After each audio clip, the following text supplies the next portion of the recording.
एक वसी सवाना में लियू नामी एक मगरूर शेर बादशाह के तौर पर हुकूमत करता था। इसकी ताकतवर गरज मीलों तक सुनी जा सकती थी और तमाम जानवर इसका एहतराम करते और डरते थे।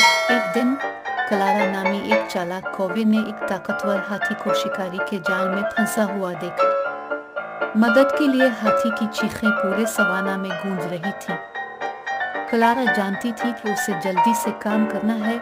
खतरे को नजरअंदाज करते हुए कलारा जिदोजहद करने वाले हाथी के पास गए। इसने अपनी तेज चोंच से जाल की रस्सियों को टूल मटोल किया और काफी कोशिश के बाद बिलाखिर जाल से हाथी को आजाद करवाने में कामयाब रही। कलारा की बहादुरी की खबर जानवरों की सल्तनत में फैल गई और यहाँ तक कि किंग लियू ने कौवे की बहादुरी के बारे में सुना। वो मुतजस्सिस हुआ और इसे अपने पास बुलाया। जब कलारा अजीम शेर के सामने खड़ी हुई तो उसे तवक्को थी कि उसकी बेबाकी पर उसे सरजनिश की जाएगी।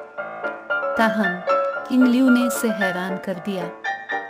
उसने इसकी हिम्मत और हिकमत की तारीफ की और तस्लीम किया कि बहादुरी हर शक्ल और साइज में होती है। लियू जो कभी खुद को दूसरे तमाम जानवरों से बरतर समझता था, इसने इस दिन एक कीमती सबक सीखा कि जिंदगी में सिर्फ ताकतवर होना जरूरी नहीं होता।